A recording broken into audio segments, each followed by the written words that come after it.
Oremos. Nuestro Padre y nuestro Dios, te damos gracias por el gran privilegio que nos concedes de venir a este lugar y con libertad abrir tu santa palabra para escuchar tu voz. Pedimos, Padre, la conducción de tu Espíritu Santo. Danos claridad de pensamiento y danos corazones dispuestos para recibir la semilla de la verdad. Te damos gracias por escuchar nuestra oración, porque te lo pedimos en el nombre de Jesús. Amén. Vamos a comenzar nuestro estudio hoy leyendo del Evangelio según San Mateo, el capítulo 24 y los versículos 23 y 24. En este capítulo tenemos las señales de la segunda venida del Señor Jesucristo. Y quiero que noten específicamente una señal que vamos a estudiar en detalle esta noche. Dice allí en Mateo 24, 23, entonces, si alguno os dijere, mirad, aquí está el Cristo, o mirad, allí está, no lo creáis, porque se levantarán falsos cristos y falsos profetas, y harán grandes señales y prodigios, de tal manera que engañarán, si fuere posible, aún a los escogidos.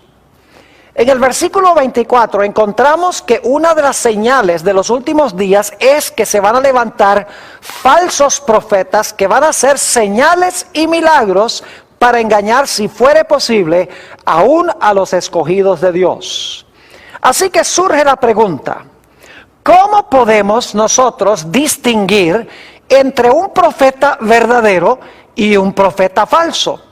¿Cómo podemos saber si un profeta es llamado de Dios o si un profeta habla de sí mismo o aún habla en nombre de Satanás? En nuestro tema de hoy vamos a estudiar algunas evidencias de un verdadero profeta. Es decir, cómo distinguir a un profeta falso de uno verdadero. Tengo aquí 10 características que quiero cubrir. No sé si alcancemos a estudiarlas todas, pero vamos a hacer lo posible por cubrirlas. La primera característica de un verdadero profeta se halla en el libro de Isaías, el capítulo 8 y el versículo 20.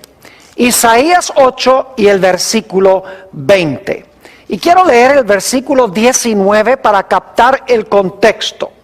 Dice en el versículo 19, y si os dijeren, preguntad a los encantadores y a los adivinos, que susurran hablando, responded, ¿no consultará el pueblo a su Dios? ¿Consultará a los muertos por los vivos? Y luego dice en el versículo 20, a la ley y al testimonio, si no dijeren conforme a esto, es porque no les ha amanecido.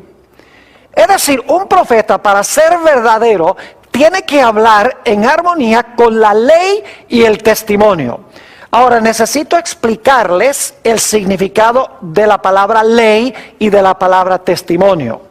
La palabra ley aquí se refiere a los escritos de Moisés, los 5 libros de Moisés. Mientras que la palabra testimonio se refiere a los escritos de los profetas, como por ejemplo Isaías que está escribiendo aquí. Ya hemos estudiado que el testimonio de Jesucristo es el espíritu de profecía. Lo que está diciendo Isaías es que un profeta tiene que hablar en armonía con los escritos de Moisés y con los escritos proféticos que existían hasta ese momento. Claro, nosotros tenemos a otros profetas después de Isaías y tenemos también el Nuevo Testamento. Pero en los días de Isaías, él estaba diciendo que un profeta tiene que hablar en armonía con los escritos de Moisés y con los escritos de los profetas que habían profetizado hasta ese momento. Quiero que noten también conmigo Primera de Corintios, el capítulo 14 y los versículos 32 y 33. Primera de Corintios, el capítulo 14 y el versículo 32 y 33. Y vamos a leer nada más el 32 por ahorrar un poco de tiempo. Dice aquí en el versículo 32, y los espíritus de los profetas están sujetos a los profetas. Es decir, un profeta, para ser verdadero, tiene que hablar en armonía con lo que escribieron y enseñaron otros profetas. Eso es lo que quiere decir aquí: los espíritus de los profetas están sujetos a los profetas que escribieron anteriormente. Quiero leer un pasaje más que está relacionado con el pasaje con que comenzamos nuestro estudio de hoy. Deuteronomio, el capítulo 13 y los versículos 1 hasta el versículo 5. Mis queridos amigos, si un profeta se levanta hoy en día y hace señales y prodigios, pero enseña que no necesitamos guardar la santa ley de Dios, o no debemos obedecer todo lo que se encuentra en la palabra de Dios, podemos estar seguros de que esa persona es un falso profeta. Noten Deuteronomio 13, 1 al 5, a donde Moisés da las pautas para distinguir a un profeta falso de uno verdadero. Dice aquí: cuando se levantare en medio de ti profeta o soñador de sueños, y te anunciare señal o prodigios, y si se cumpliere la señal o prodigio que él te anunció, diciendo: vamos en pos de dioses ajenos que no conociste, y sirvámosles, no darás oído a las palabras de tal profeta, ni al tal soñador de sueños, porque Jehová vuestro Dios os está probando, para saber si amáis a Jehová vuestro Dios con todo vuestro corazón y con toda vuestra alma. En pos de Jehová vuestro Dios andaréis, a él temeréis, guardaréis sus mandamientos y escucharéis su voz. A él serviréis y a él seguiréis. Tal profeta o soñador de sueños ha de ser muerto, por cuanto aconsejó rebelión contra Jehová vuestro Dios, que te sacó de tierra de Egipto y te rescató de casa de servidumbre, y trató de apartarte del camino por el cual Jehová tu Dios te mandó que anduvieses, y así quitarás el mal de en medio de ti. Un verdadero profeta, en otras palabras, va a enseñar que la gente debe andar en los caminos de Dios, deben temer a Dios, guardar los mandamientos de Dios, escuchar la voz de Dios, servirle y seguirle.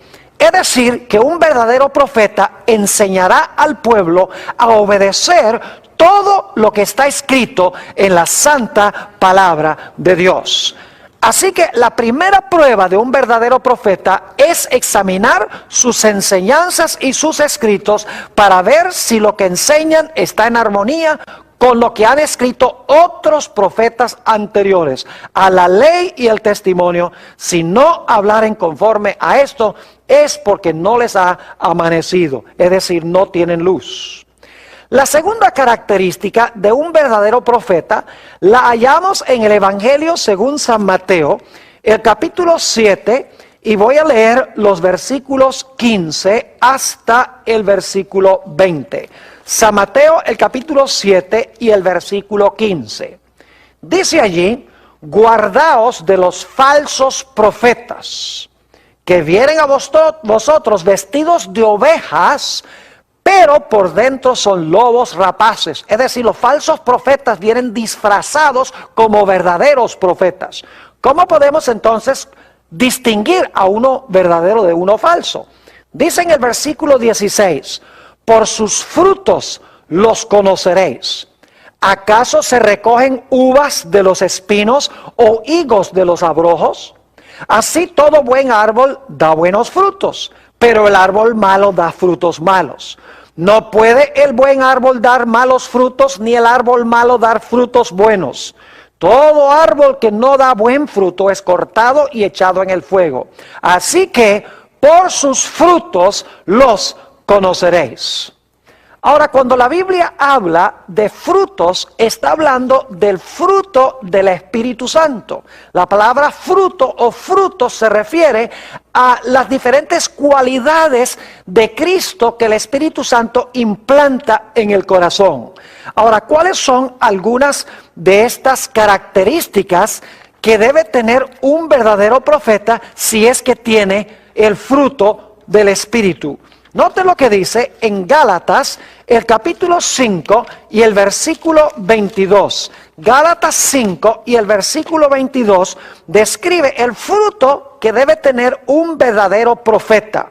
Dice allí, nuevamente, Gálatas 5 y el versículo 22, esto: mas el fruto del Espíritu es amor, gozo, paz, paciencia, benignidad, bondad, fe, mansedumbre, templanza. Contra tales cosas no hay ley. Pero los que son de Cristo han crucificado la carne con sus pasiones y deseos. Si vivimos por el Espíritu, andemos también por el Espíritu.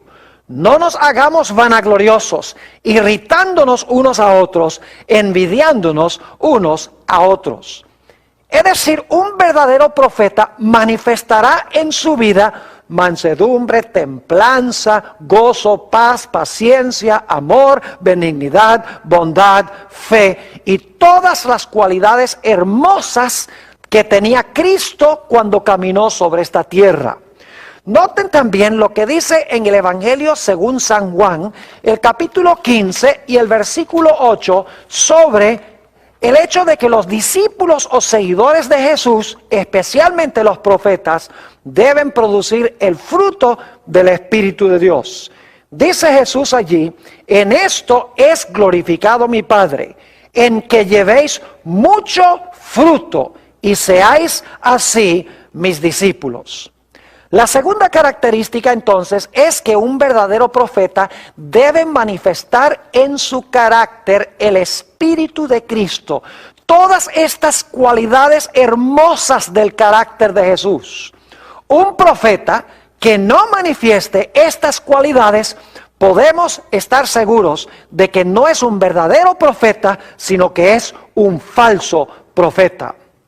Vamos a nuestra tercera característica que distingue a un profeta verdadero de un profeta falso. Vamos en nuestras Biblias a 1 de San Juan, el capítulo 4 y el versículo 1 al 3. 1 de San Juan, el capítulo 4 y el versículo 1 hasta el versículo 3. Dice allí, en el versículo 1, amados, no creáis a todo espíritu, sino probad los espíritus si son de Dios, porque muchos falsos profetas han salido por el mundo. Fíjense que debemos examinar cuidadosamente los espíritus para ver si son de Dios, porque hay muchos falsos profetas que han salido por el mundo. Ahora, ¿cómo podemos conocer cuál es el Espíritu de Dios? Versículo 2. En esto conoced el Espíritu de Dios. Todo espíritu que confiesa que Jesucristo ha venido en carne es de Dios. Y todo espíritu que no confiesa que Jesucristo ha venido en la carne no es de Dios. Y este es el espíritu del anticristo, el cual vosotros habéis oído que viene y que ahora ya está en el mundo. Un verdadero profeta entonces confesará que Jesucristo vino en carne. Y no solamente confesará que Jesús vino en carne, sino que confesará que Jesús, después de su resurrección y ahora en el cielo, aún conserva su naturaleza humana. Ahora quiero que notemos en nuestras Biblias el libro de Hebreos, el capítulo 2 y el versículo 14, sobre la naturaleza humana de Jesús cuando Él vino a esta tierra. Nuevamente, Hebreos 2 y el versículo 14. Así que, por cuanto los hijos, esos somos nosotros, participaron de carne y sangre, Él también participó de lo mismo. Fíjense que Jesús tenía carne y sangre, dice aquí, cuando se encarnó. Él también participó de lo mismo, para destruir por medio de la muerte al que tenía el imperio de la muerte, esto es, el diablo, y librar a todos los que por el temor de la muerte estaban durante toda la vida sujetos a servidumbre. Porque ciertamente no socorrió a ángeles, sino que socorrió a la descendencia de Abraham. Es decir, Jesús tenía que tomar la naturaleza humana, porque Él no iba a ayudar a los ángeles, nos iba a ayudar a nosotros que somos humanos. Versículo 17, por lo cual debía ser en todo semejante a sus hermanos, esos somos nosotros, para venir a ser misericordioso y fiel sumo sacerdote en lo que a Dios se refiere, para expiar los pecados del pueblo. Pues en cuanto Él mismo padeció siendo tentado, es poderoso para socorrer a los que son tentados. Noten aquí entonces que cuando Jesús vino a esta tierra, Jesús vino con carne, sangre y huesos. Vino como un ser humano real. Pero la Biblia también nos explica que después de su resurrección, Jesús aún conservaba su naturaleza humana, como la nuestra. No como la de un pecador irregenerado, sino la naturaleza humana de sus hermanos, aquellos que se han convertido, aquellos que han tenido un nuevo nacimiento y han recibido a Jesús en el corazón. Noten San Lucas, el capítulo 24 y el versículo 36, para que se den cuenta que el Señor Jesucristo, después de su resurrección, conservaba aún su naturaleza humana. San Lucas, el capítulo 24 y el versículo 36, dice lo siguiente: mientras ellos aún hablaban de estas cosas, es decir, los discípulos, Jesús se puso en medio de ellos y les dijo: paz a vosotros. Entonces, espantados y atemorizados, pensaban que veían espíritu. Pero Él les dijo: ¿por qué estáis turbados? ¿Y vienen a vuestro corazón estos pensamientos? Mirad mis manos y mis pies, que yo mismo soy. Palpad y ved, porque un espíritu no tiene carne ni huesos, como veis que yo tengo. Y luego dice, y diciendo esto, les mostró las manos y los pies. Fíjense que Jesús dijo que tenía carne y huesos después de su resurrección. Los discípulos como que todavía no querían creer. Y por lo tanto dice en el versículo 41, y como todavía ellos de gozo no lo creían, estaban maravillados, les dijo: ¿tenéis aquí algo de comer? Entonces le dieron parte de un pez asado y un panal de miel, y él lo tomó y comió delante de ellos. Es decir, que solamente un profeta que enseña que Jesús vino en carne humana real, como la de sus hermanos, con carne y sangre y huesos, y que aún después de su resurrección nos representa como Jesucristo hombre en los atrios celestiales, puede ser un verdadero profeta. Vamos a nuestra cuarta característica de un verdadero profeta. Un profeta, cuando da una predicción en cuanto a un evento futuro, esa predicción se cumplirá, al menos que la predicción esté vinculada con algún aspecto condicional. En un momento vamos a hablar más de eso. Vayan conmigo en sus Biblias a Jeremías, el capítulo 28 y el versículo 9. Jeremías, el capítulo 28 y el versículo 9 nos presenta esta característica. Dice aquí: el profeta que profetiza de paz, cuando se cumpla la palabra del profeta, será conocido como el profeta que Jehová en verdad envió. ¿Qué es lo que dice el texto? Que el profeta que profetiza paz y se cumple la palabra del profeta, entonces la gente puede saber que en verdad Jehová envió a ese profeta. Vayan conmigo también a Deuteronomio, el capítulo 18 y el versículo 22. Deuteronomio, el capítulo 18 y el versículo 22. Y vamos a leer el versículo 21 para captar el contexto. Dice allí lo siguiente: y si dijeres en tu corazón, ¿cómo conoceremos la palabra que Jehová no ha hablado? ¿Cómo podemos saber si un profeta cuando habla, Dios no lo envió para hablar en su nombre? Versículo 22. Si el profeta hablare en nombre de Jehová y no se cumpliere lo que dijo, ni aconteciere, es palabra que Jehová no ha hablado. Con presunción la habló el tal profeta, no tengas temor de él.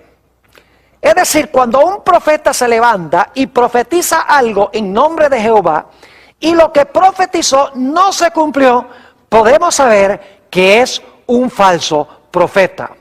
Ahora debemos reconocer que hay casos a donde Dios da profecías condicionales. Es decir, Él dice que algo va a ocurrir, pero Él pone una condición de que si la gente se arrepiente, entonces lo que Él anunció que iba a suceder no pasa. Tenemos un ejemplo clásico de esto en el libro de Jonás. Dios había dicho que Él iba a destruir la ciudad de Nínive en 40 días. Y la Biblia nos dice que Jonás proclamó este mensaje por todas las calles de la ciudad de Nínive. Después de 40 días, la Biblia nos dice que Dios se arrepintió de destruir la ciudad de Nínive y en lugar de destruirla, la salvó. Y claro, Jonás tenía miedo de que la gente pensara que él era un falso profeta. Pero encontramos que claramente Dios dice, miren, la razón por la cual yo cambié mi acción para con Nínive es porque como ellos cambiaron o ellos se arrepintieron, entonces yo también me arrepentí basado en el arrepentimiento de ellos y no les envié la destrucción anunciada. Es decir, la profecía era condicional. Si la gente cumplía con los requisitos, entonces lo que Dios había anunciado no se iba a realizar. Ahora, debo hacer una aclaración. Y es que hay falsos profetas que pueden predecir aparentemente ciertos eventos que van a ocurrir en el futuro. Por ejemplo, estudiamos en otra serie de temas que he presentado la experiencia de la pitonisa de Endor. Encontramos que el supuesto Samuel, que no era Samuel, sino un espíritu maligno que se disfrazó de Samuel, este supuesto Samuel anunció a través de esta pitonisa de Endor que el siguiente día Saúl, el rey, iba a morir en batalla y que iba a estar en el mismo lugar a donde había ido Samuel. Ahora, ¿cómo sabía la pitonisa de Endor a través de este espíritu maligno que Saúl iba a ser muerto el siguiente día? Sencillamente la Biblia nos dice que la razón es que Saúl había entregado su alma al diablo y el diablo podía hacer con él lo que él quería. Un espíritu maligno se había poseído de él y por lo tanto lo que Satanás estaba haciendo a través de este espíritu era decirle a la pitonisa, Saúl va a morir mañana. Lo que no le reveló Satanás es que él tenía planes de matar a Saúl en la batalla el siguiente día. Hay profetas hoy en día que parecen anunciar eventos y en realidad esos eventos suceden. Bueno, no necesariamente significa por eso que ese profeta es de Dios. Porque como les he mencionado, Satanás tiene mucha experiencia y él puede razonar de causa a efecto y puede aparentemente predecir el futuro. Por esa razón no podemos tomar esta característica sola. Para probar a un profeta tenemos que analizar todas las características de un verdadero profeta y hay que aplicarlas todas. No es suficiente aplicar una, porque como les menciono, hay profetas que parecen profetizar eventos futuros y ocurren. Así que no es suficiente aplicar una o dos de estas evidencias, sino que debemos aplicarlas todas. Ahora, quiero que notemos nuestra quinta característica de un verdadero profeta. Un verdadero profeta será siempre humilde. Un verdadero profeta nunca es arrogante. Un verdadero profeta nunca es autosuficiente. Un verdadero profeta nunca quiere que la gente lo mire a él y lo exalte a él. Es decir, un verdadero profeta no se viste con trajes lujosos y anda con automóviles super caros y viven en un palacio. En realidad, no hay profeta en la Biblia que haya cabido con esas características arrogantes y autosuficientes de muchos de los profetas que existen en el mundo hoy.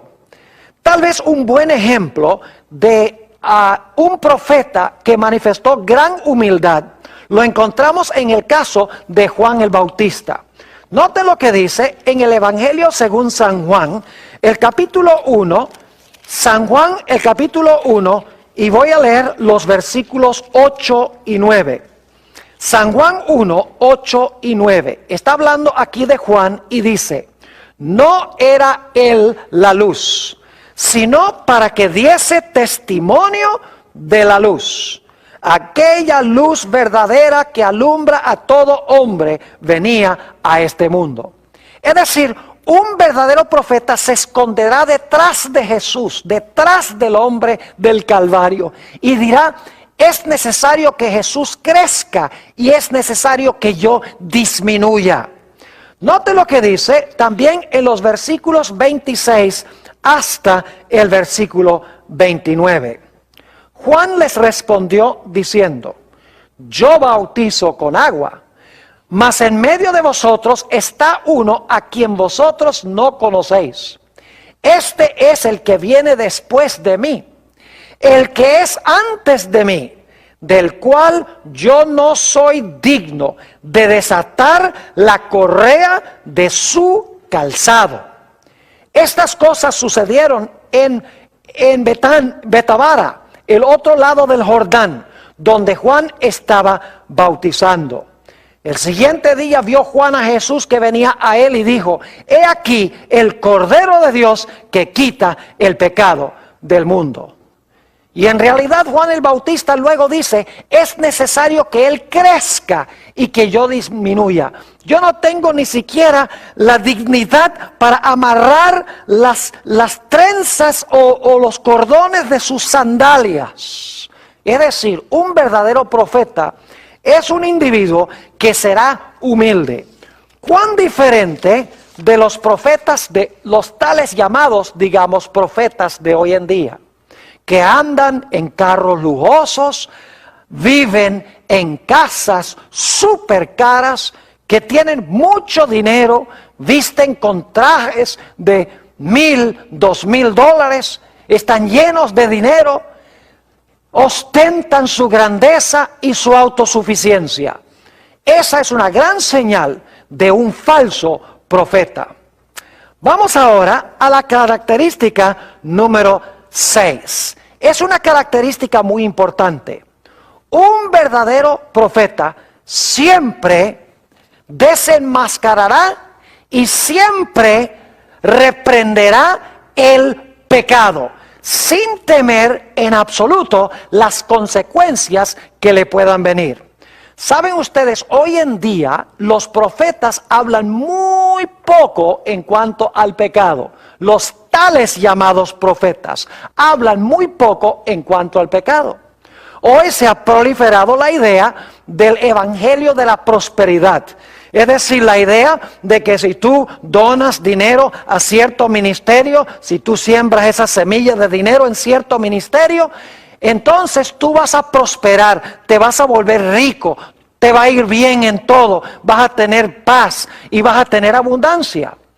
En realidad este evangelio no es un verdadero evangelio, pero a las muchedumbres les encanta oír eso porque quieren tener paz y quieren tener prosperidad sin la necesidad de arrepentirse del pecado.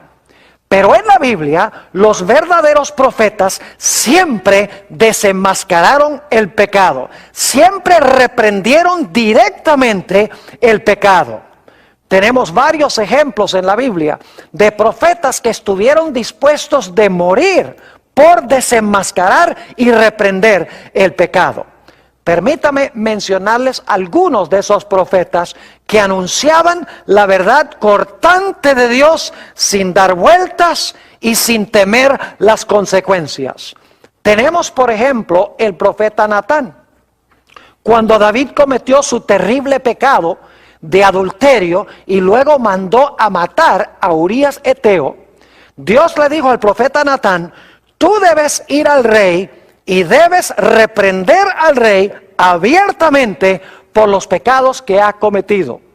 Natán el profeta sabía que todo el poder estaba en las manos del rey. El rey podía dar un decreto para matarlo si él quería. Y sin embargo, sin temor y sin reservaciones, la Biblia nos dice que el profeta Natán fue a donde David y le dijo: David, tú eres aquel hombre. Reprendió su pecado, y la Biblia nos dice que David, que fue impactado e impresionado por el Espíritu de Dios, se arrepintió y escribió el hermoso Salmo 51, que es el salmo de su penitencia. Podríamos pensar también de Elías, cuando fue ante Acab. Acab le dijo: oh, eres tú el que alborotas al pueblo de Israel. Y encontramos que Elías le dijo: no, yo no he alborotado al pueblo de Israel, sino que tú y la casa de tu padre han alborotado a Israel, abandonando los mandamientos de Dios y adorando a los Baales.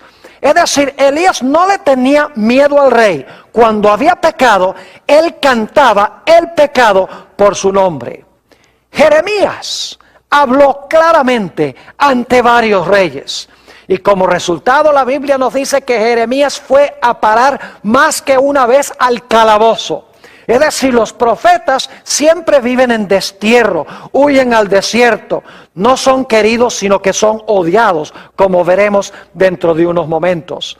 El profeta Isaías tuvo palabras de reprensión para el rey Acaz y también para Ezequías. Y la Biblia nos dice que en Hebreos el capítulo 11, que Isaías fue aserrado, es decir, fue colocado en un tronco y luego el tronco fue serruchado en dos. ¿Y qué diríamos de Juan el Bautista? Que compareció ante Herodes y le dijo: no es lícito que tú tengas la mujer de tu hermano. Es decir, reprendió la violación del séptimo mandamiento que estaba practicando el rey Herodes. Y todos sabemos que como resultado de su predicación clara y directa a Herodes, eso le costó literalmente a Juan el Bautista la cabeza. ¿Y qué diríamos de Juan el Apóstol, el que escribió el libro de Apocalipsis? La tradición cristiana, una tradición muy fidedigna, nos dice que Juan el Apóstol fue llevado para testificar ante el emperador Domiciano, emperador de Roma. Y la Biblia nos dice, en realidad la tradición eclesiástica nos dice, la Biblia nos dice que fue enviado a Patmos, como veremos en un momento, pero la tradición nos dice que Juan testificó ante Domiciano y lo reprendió claramente por los pecados que él estaba cometiendo. Y por lo tanto, la tradición nos dice que Juan fue echado en un caldero de aceite hirviente. Pero según esta tradición, que es bien fidedigna, bien temprana en la historia de la iglesia, se realizó el mismo milagro con Juan que con los 3 jóvenes en el horno de fuego.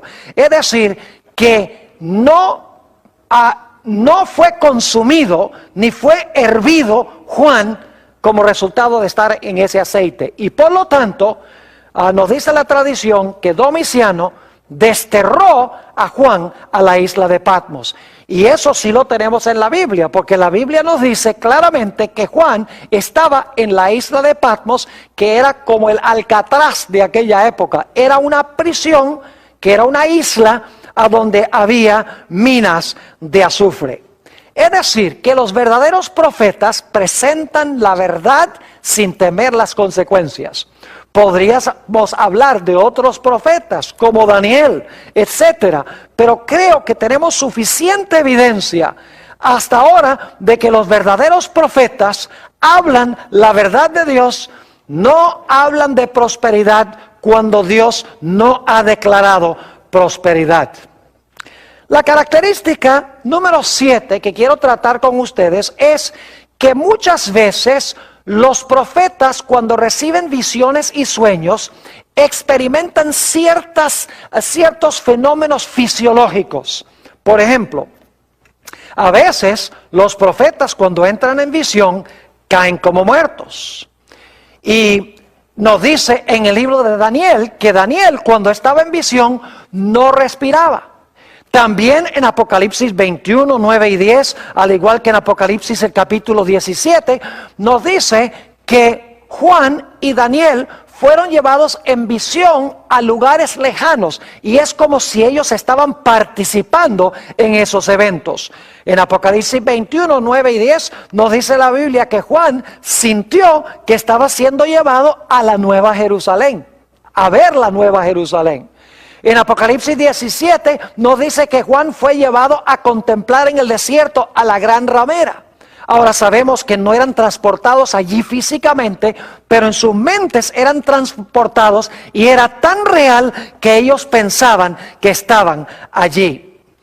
El apóstol Pablo tuvo una experiencia semejante a esta, según nos dice la Biblia, en 2 de Corintios, el capítulo 12 y el versículo 2 al 4, a donde se nos declara que el apóstol Pablo conoció a un hombre, y yo creo personalmente que ese hombre es él mismo, conoció a un hombre que hace varios años fue transportado al tercer cielo, y luego dice, no sé si fue transportado en el cuerpo o fuera del cuerpo, es decir, no sé si fue transportado al cielo en visión o si fue transportado al cielo en persona. Dice, pero allá escuchó palabras que nadie puede repetir. Es decir, que los profetas pasaban por cierta serie de fenómenos fisiológicos cuando entraban especialmente en visión. Perdían la fuerza natural, caían como muertos, no respiraban. Después de la visión nos dice que Daniel recuperaba su fuerza otra vez. Es decir, que muchas veces los profetas, cuando entran en visión, pasan por estos fenómenos fisiológicos. Ahora vamos a nuestra característica número 8 de un verdadero profeta. En realidad, los verdaderos profetas son odiados y perseguidos por aquellos a quienes entregan el mensaje. El oficio profético es un oficio supremamente difícil. Según la Biblia, los profetas no buscaban esa función, no estudiaban para ser profetas, no se enorgullecían de ser profetas. Generalmente hablando, en la Biblia, los profetas preferían no ser profetas, trataban de zafarse del llamado. Por ejemplo, Moisés, cuando Dios lo llamó, Moisés dice, no, pero yo no sé hablar. Lo mismo sucedió con el profeta Jeremías. El profeta Jeremías dijo, no, yo no sé hablar. Es decir, los profetas sabían que les esperaba una tarea supremamente difícil y preferían no tener que cumplir la función de profeta. Muchas veces los profetas eran medio extraños y excéntricos. Raras veces los profetas eran populares. Es decir, yo no conozco ningún caso en la Biblia a donde un profeta haya sido querido por el pueblo. Porque el pueblo a quien era enviado el profeta siempre odiaba al profeta, porque el profeta decía las cosas exactamente como son. Es decir, como hemos hablado, el profeta no encaramelaba su mensaje, sino que el profeta reprendía el pecado y hablaba directamente. Los verdaderos profetas no buscaban fortuna, ni fama, ni dinero para ellos mismos. Es más, la mayoría de los profetas eran pobres y tenían poca educación. Y yo creo que una de las razones por las cuales Dios escogió profetas con poca educación es que la gente que tiene mucha educación le encanta mostrar su sabiduría y de esa manera se interponen entre Dios y el pueblo, y en vez de dar el mensaje de Dios, imparten un mensaje que viene de su propia sabiduría. Por eso Dios escogió lo más débil de los débiles para impartir su mensaje, porque una persona sin educación, una persona sencilla y humilde, podía ser usada fácilmente en las manos de Dios. Ahora queremos ir a nuestra característica número 9 de un verdadero profeta. Los verdaderos profetas nunca usarán métodos prohibidos para descubrir el mensaje de Dios. Vayan conmigo en sus Biblias a Deuteronomio, el capítulo 18 y los versículos 9 al 12. Deuteronomio, el capítulo 18 y los versículos 9 hasta el versículo 12. Aquí se dan métodos prohibidos por Dios, métodos que Dios no usa para impartir su mensaje. Y un verdadero profeta nunca usará esta metodología para transmitir el mensaje de Dios. Deuteronomio, el capítulo 18 y el versículo 9 dice esto: Cuando entres a la tierra que Jehová tu Dios te da, no aprenderás a hacer según las abominaciones de aquellas naciones. Fíjense que aquellas naciones que Dios mandó a expulsar de Canaán cometían ciertas abominaciones. ¿Cuáles eran algunas de esas abominaciones? Versículo 10. No sea hallado en ti quien haga pasar a su hijo o a su hija por el fuego, ni quien practique adivinación, ni agorero, ni sortílego, una persona que echa suertes, ni hechicero, ni encantador, ni adivino, ni mago, ni quien consulte a los muertos. Es decir, no imparte Dios un mensaje a través de un medium espiritista, o el que lee la bola de cristal, o el que lee los naipes, o el que procura determinar el destino en las estrellas. Dios no usa ninguno de estos métodos para transmitir su mensaje a través de un profeta. Noten el versículo 12: porque es abominación para con Jehová cualquiera que hace estas cosas, y por estas abominaciones Jehová tu Dios echa estas naciones de delante de él. Vamos a leer también un par de versículos del Nuevo Testamento. Apocalipsis, el capítulo 21 y el versículo 8. Apocalipsis, el capítulo 21 y el versículo 8. Dice aquí, hablando de los que van a estar fuera de la santa ciudad: pero los cobardes e incrédulos, los abominables y homicidas, los fornicarios y hechiceros, los idólatras y todos los mentirosos tendrán su parte en el lago que arde con fuego y azufre, que es la muerte segunda. Notaron que una de las descripciones que hay en este versículo menciona hechiceros, los que usan hechicería. Noten también el capítulo 22 y el versículo 15. 22, 15. Mas los perros estarán fuera.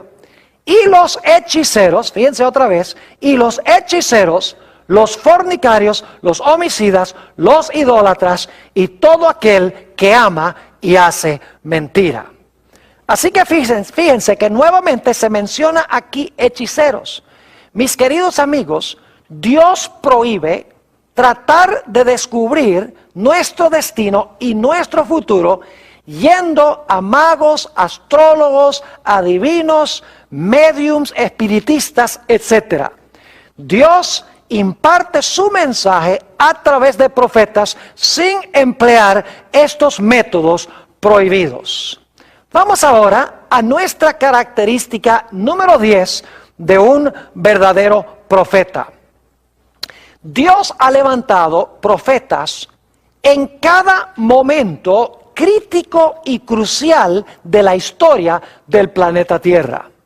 Podría mencionar las diferentes épocas cuando Dios levantó esta voz profética en medio de un momento vitalmente importante para la raza humana.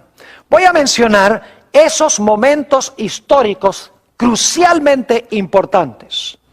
Por ejemplo, el primer profeta de la Biblia fue un hombre llamado Enoc. En Judas 14 y 15 nos dice que Enoc profetizó, era el séptimo desde Adán y profetizó. Es decir, Enoc fue profeta. La Biblia nos dice que caminó con Dios y Dios se lo llevó al cielo de entre los vivos. La Biblia nos dice que cuando Dios estaba a punto de mandar un diluvio universal, ciertamente un evento crucial en la historia del planeta Tierra, Dios levantó a un profeta para advertirle al mundo en cuanto a lo que iba a pasar, para que se arrepintieran de su pecado. Ese profeta fue Noé. Cuando Dios iba a dar inicio a la nación judía, Dios llamó a otro profeta, el profeta Abraham. Y sí, la Biblia nos dice en Génesis 15 y el versículo 13 al 15 que Abraham fue un profeta. Es más, el Señor Jesucristo en San Juan 8:56 declaró que Abraham vio mi día y se gozó. Es decir, que Abraham, cuando Dios iba a establecer a la nación de Israel, levantó a un profeta. ¿Qué diríamos cuando Dios iba a librar a su pueblo de Egipto? La Biblia nos dice que otra vez en este momento crucial de la historia, Dios levantó a otro profeta. Su nombre era Moisés. Y Dios a través de Moisés sacó al pueblo de Israel de Egipto y los llevó a la tierra de Canaán.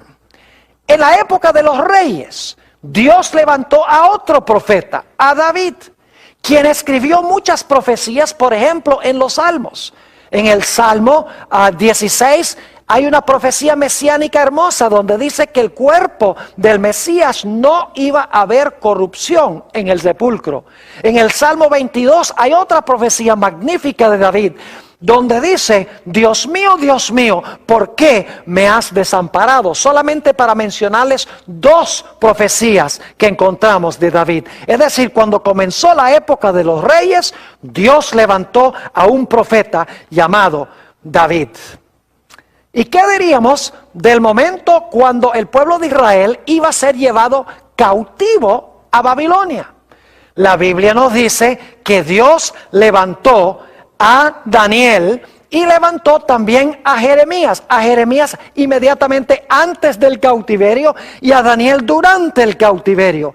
Eventos muy importantes en la historia de Israel. Dios levantó a Daniel, Dios levantó a Jeremías en estos momentos críticos. Cuando se iba a reconstruir la ciudad de Jerusalén, cuando se iban a reconstruir los muros, la Biblia nos dice que Dios levantó a varios profetas. Levantó a Ageo, levantó a Zacarías, levantó a Zorobabel, levantó a Josué, el sumo sacerdote. Es decir, Dios levantó, cuando el pueblo iba a restablecerse, a una serie de profetas para ayudarles en su obra. Y cuando el Señor Jesucristo iba a venir a este mundo, Dios preparó el camino levantando también a un profeta. Y todos conocemos a ese profeta como Juan el Bautista. Ahora yo pregunto, ¿creen ustedes que si estamos viviendo en los últimos días, que Dios cerca del final de la historia también va a levantar la voz profética? ¿O será que Dios al final de la historia no va a levantar ningún profeta? Mis queridos amigos, en cada momento crucial de la historia del planeta Tierra, Dios ha levantado un profeta para iluminar a su pueblo de Dios, a su pueblo, para mostrarles la verdad en cuanto a lo que iba a ocurrir. ¿Hemos de esperar que Dios haga menos que esto en los últimos días? La iglesia adventista cree que Dios ha levantado en estos últimos días un profeta dentro de la iglesia. En este momento está muerta, es una profetisa, se llama Elena G. de White. Ella escribió muchos libros sobre muchos diferentes temas.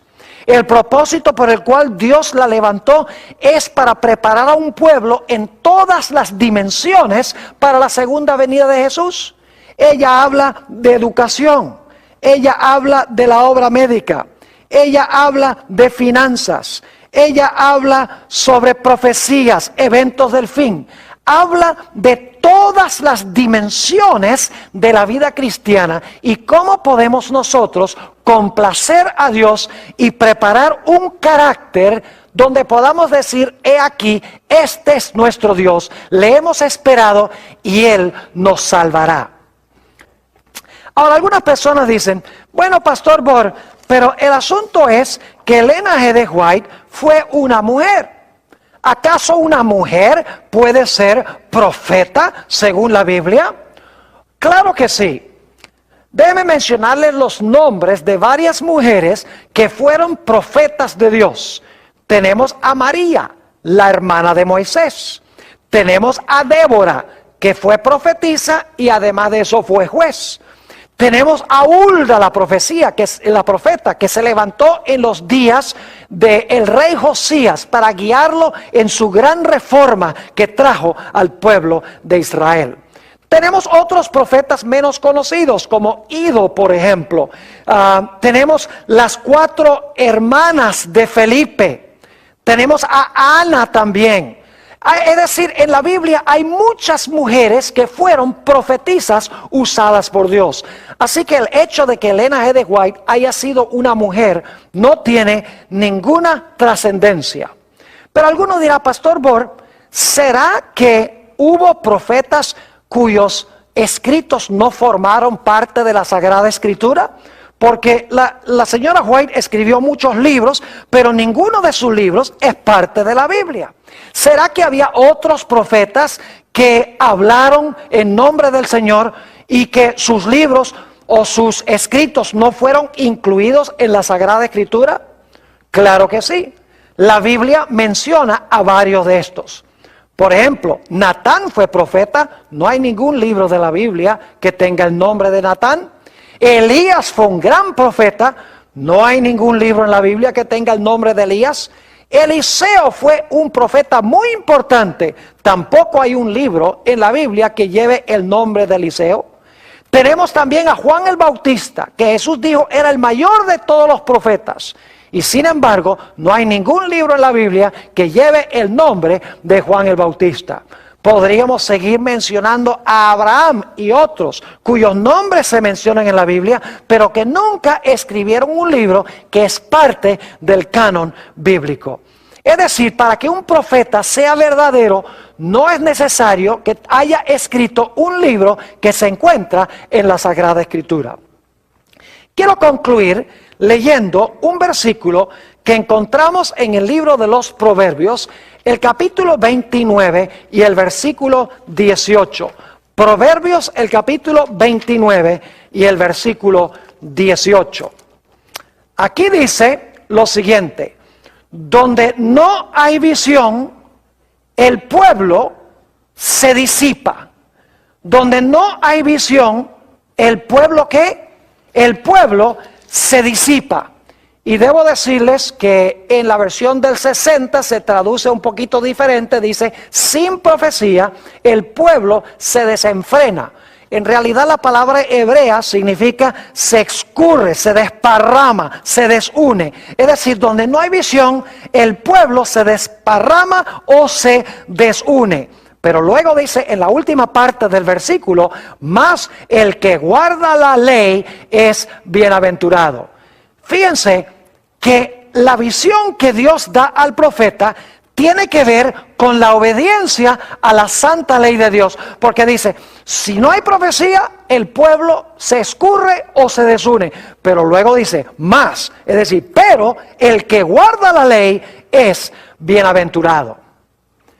En el libro de Segunda de Crónicas, el capítulo 20, tenemos un texto con el cual yo quiero terminar nuestro estudio de hoy. Segunda de Crónicas, el capítulo 20, y quiero leer el versículo 20, nuestro último texto. Dice allí, en Segunda de Crónicas 20:20, había un grupo de naciones, 3 de ellas que estaban viniendo contra el pueblo de Israel para destruirlo. Y Dios le dio una palabra de ánimo al pueblo, y noten lo que Dios les dijo en el versículo 20. Y cuando se levantaron por la mañana, salieron al desierto de Tecoa. Y mientras ellos salían, Josafat, estando en pie, dijo: oídme, Judá y moradores de Jerusalén, creed en Jehová vuestro Dios y estaréis seguros. Y ahora escuchen bien: creed a sus profetas y seréis prosperados. Fíjense que Dios dice: cree mis profetas y seréis prosperados. Mis queridos amigos, Dios nos ha dado pautas claras en su palabra para distinguir un profeta verdadero de un profeta falso. Porque Dios quiere levantar profetas en la iglesia que guíen al pueblo de Dios, que unan al pueblo de Dios, que desenmascaren el pecado para que el pueblo se arrepienta, para que forme un carácter en armonía con el carácter de Jesús, de tal manera que cuando Jesús venga, su pueblo estará listo y preparado. Así pasó con Juan el Bautista. Dios lo llamó para aparejar a un pueblo para la primera venida. Así Dios, en estos últimos días, también ha levantado un profeta en la iglesia remanente para preparar a un pueblo para la segunda venida del Señor Jesús.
Chuyện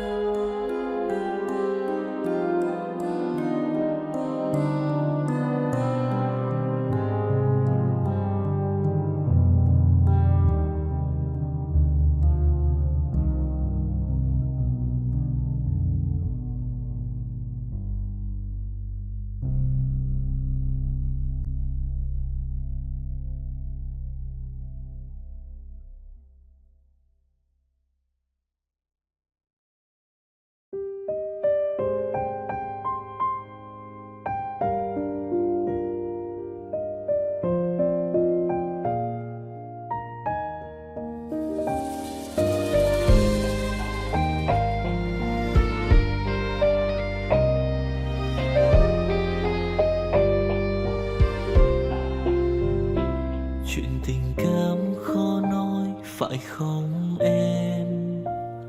Chuyện tình yêu đâu biết được ngày mai. Rồi hôm nay em bên ai, nhìn em khóc trên vai. Thôi hãy quên đi, về với em hiện tại. Anh còn nhớ về ngày ta còn đắm say. Anh vẫn nhớ về người bên anh khi ấy. Em đã quên rồi câu hứa yêu trọn đời. Em bỏ anh rồi, em vui tình nhân mới. Cuộc tình này đã khác rồi, mình kết thúc em ơi. Chuyện tình này đã chết rồi, còn tiếc chi em ơi. Một lần em gian dối rồi, còn cố yêu không vui. Một lần em đã phản bội, làm vết thương chưa nguôi. Thì anh vẫn sẽ mỉm cười, người khác làm em vui. Còn anh xin kết thúc và giữ chút đau thương thôi. Ở nơi xa luôn nhớ về một mối duyên tình phai. Đường em đi nay khác rồi, còn mỗi anh đơn côi.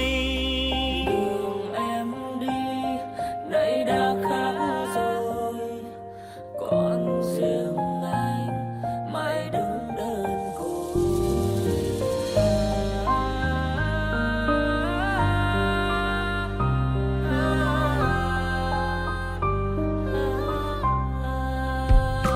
Anh còn nhớ về ngày ta còn đắm say.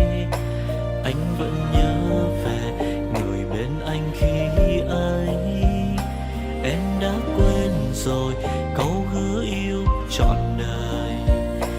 Em bỏ anh rồi, em vui tình nhân mới. Cuộc tình này đã khác rồi, mình kết thúc em ơi.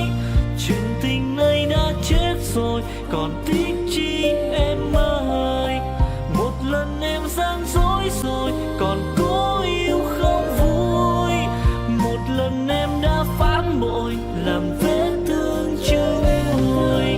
Thì anh vẫn sẽ mỉm cười, người khác làm em vui. Còn anh xin kết thúc và giữ chút đau thương thôi. Ở nơi xa luôn nhớ về một mối duyên tình phai. Đường em đi nay khác rồi, còn mỗi anh đơn côi. Cuộc tình này đã khác rồi, mình kết thúc em ơi. Chuyện tình này đã chết rồi, còn tiếc chi em ơi. Một lần em gian dối rồi, còn cố yêu đâu vui. Một lần em đã phản bội, làm vết thương chưa nguôi. Thì anh vẫn sẽ mỉm cười, người khác làm em vui. Còn anh xin kết thúc và giữ chút đau thương thôi. Ở nơi xa luôn nhớ về một mối duyên tình phai.